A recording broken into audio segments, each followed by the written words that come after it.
La vie en vrai. La vie en vrai et une vie dans l'angoisse, dans la peur d'une guerre civile en Nouvelle-Calédonie. Nous sommes avec Carole, qui est résidente justement en Nouvelle-Calédonie, qui est sur place, qui est avec nous pour nous décrire un peu la situation.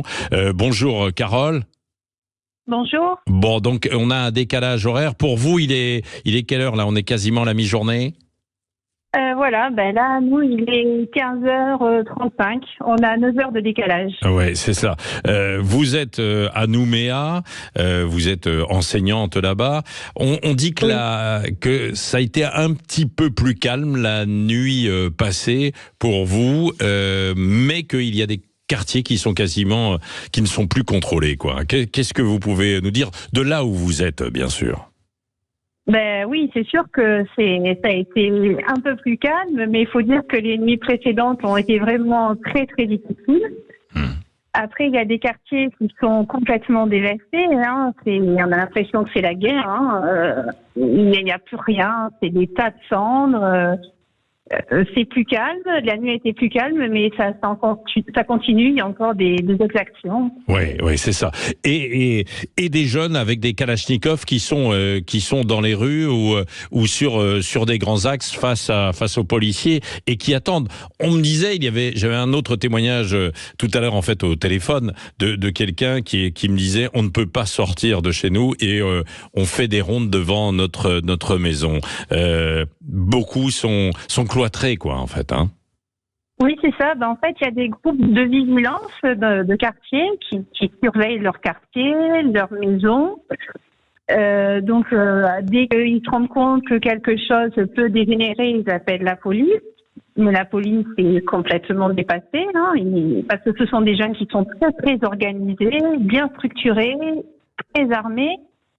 Et qui sont prêts à tuer, ça c'est clair. Donc nous, ce matin, avec mon conjoint, on est parti pour essayer de faire un peu de course. Mais c'est vrai que quand on sort, on a un peu la peur au ventre.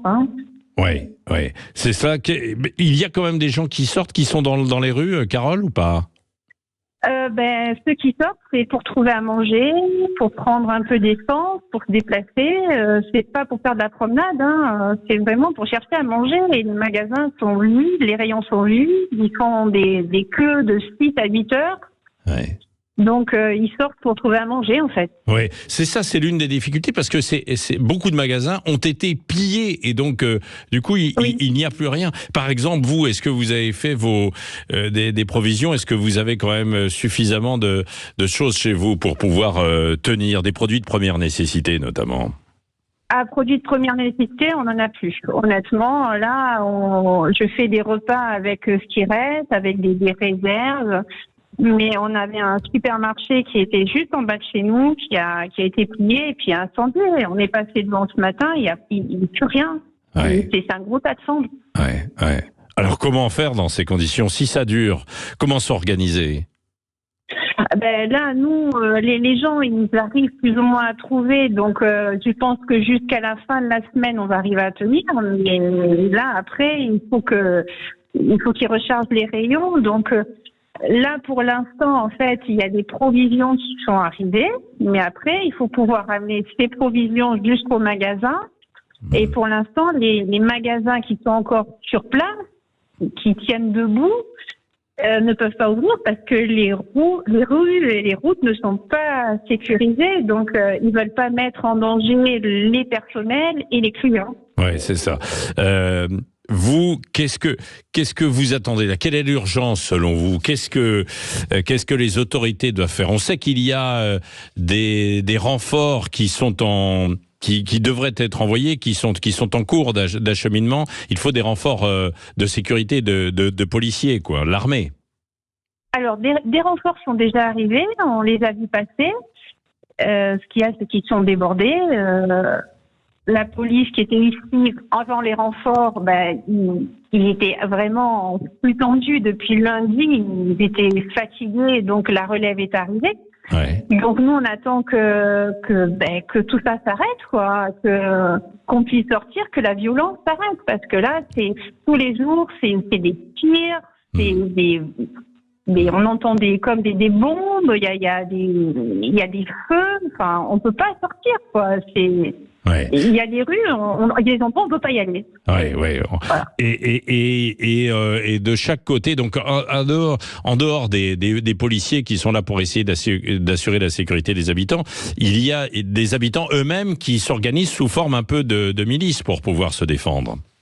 Alors, c'est ce que je vous disais, en fait, c'est pas des milices, en fait. Non, mais quand je dis milice, bien sûr, mais... Ils surveillent, quoi, ils surveillent.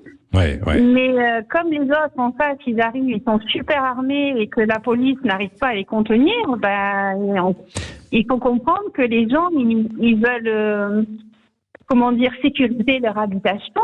Ouais. Et ils ont peur pour leur vie et pour leur maison, parce qu'il a été clairement des messages sont passés en disant on va rentrer chez vous, on va incendier, on va vous tuer. Donc c'est sûr que ça fait peur aux gens. Ouais. Non, mais c'est ce que ces jeunes disent, évidemment, qui sont très armés et tout. Et alors vous êtes à Nouméa, mais également dans les campagnes, dans les endroits les plus reculés.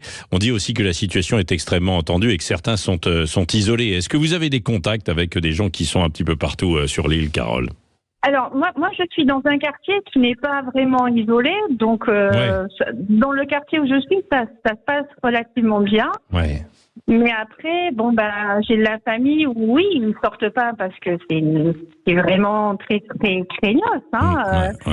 Là, je suis en contact avec mes élèves et une de mes élèves me disait « Madame, on est en sécurité, mais on a peur parce que ça tire et qu'il y a des feux partout. » Ouais. Merci Carole pour ce témoignage. Merci à vous. Oui, tout notre soutien évidemment face à ça. On va continuer de se tenir au courant de cette situation et on va regarder aussi ça sur un plan politique. Comment sortir de cette impasse? Tout à l'heure, j'aurai un invité qui connaît parfaitement aussi la situation, qui vient d'ailleurs d'écrire un livre qui, coïncidence, est sorti cette semaine. Nouvelle-Calédonie, la tragédie. C'est l'un des meilleurs spécialistes en fait de la question, c'est Patrick Roger. Oui, non mais c'est pas moi, c'est l'autre, Patrick Roger. Je vous dirai tout parce que c'est un ancien journaliste du Monde qui sera avec nous à 7h10. 6h44, bon réveil.